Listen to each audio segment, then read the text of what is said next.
Hey guys, I'm going to take a minute here and then talk about some trail camera setups. I've got some drawings I'm going to go over. Hope this helps someone out. First setup I want to talk about, probably the most general setup what most people do, and that's taking our camera and finding a trail that runs out onto a food source. Trying to get the pictures of those bucks initially. This is really good, early season when they're still in velvet and stuff, but once they start losing velvet, and about that same time of year, that's when the acorns start falling. These food plots and stuff will slow down a good bit. I normally don't like to put a camera out here, especially if I can come out here somewhere and be able to glass this field. I find that this is most of the time just a waste of a camera. I like to move back into the woods, find where these trails that are coming from this food, you'll normally find somewhere where they run into one area, and this is where you're going to see the most action, the most deer coming from that food plot. And you're not trying to survey a 100-acre field out here from one trail. You've got everything running down to one. This should allow you to get more pictures of the animals in the area. A lot of times when we find those trails that run down to one area, it's not this area here, this length of trail normally isn't very long. And normally shortly after or shortly before, there's trails that split off in multiple directions.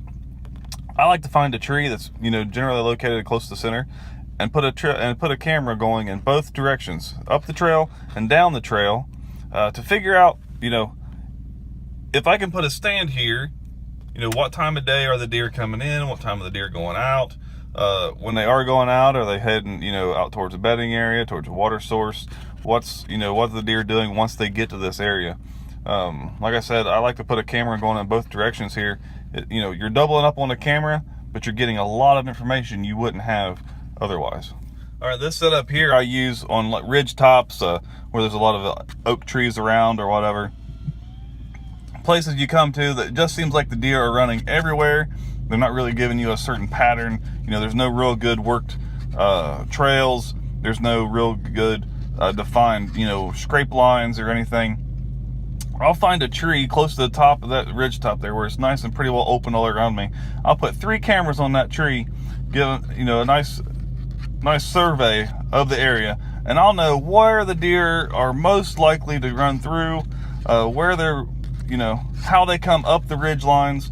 With this kind of a setup, it pretty much gives me a bird's eye view as if I was sitting in that tree for the 2-3 weeks period, however long I have my camera sitting out there. And I know exactly what's going on and how they approach that ridge. This setup I use just about every time I set up a ladder stand.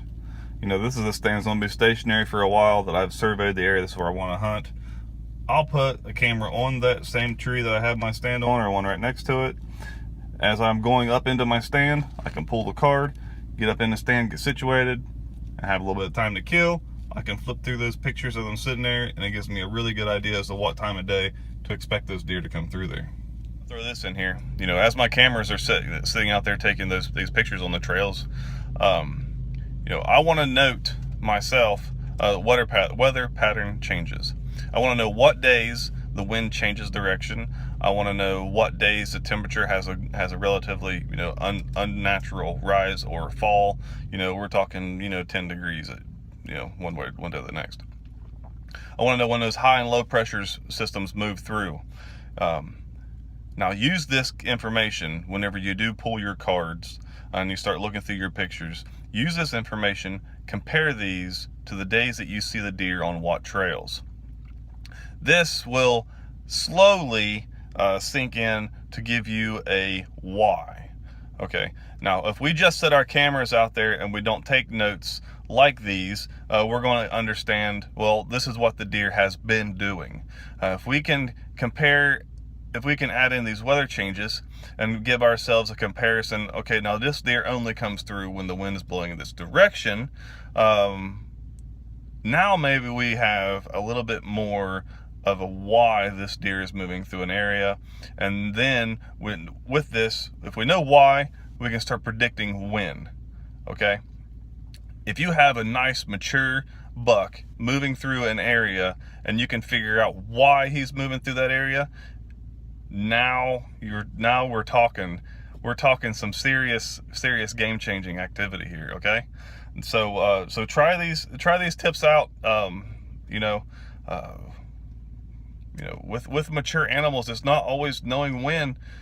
Just because that buck has been coming through there every day and you don't know why, your chances go a little thinner. So do your best to get out there.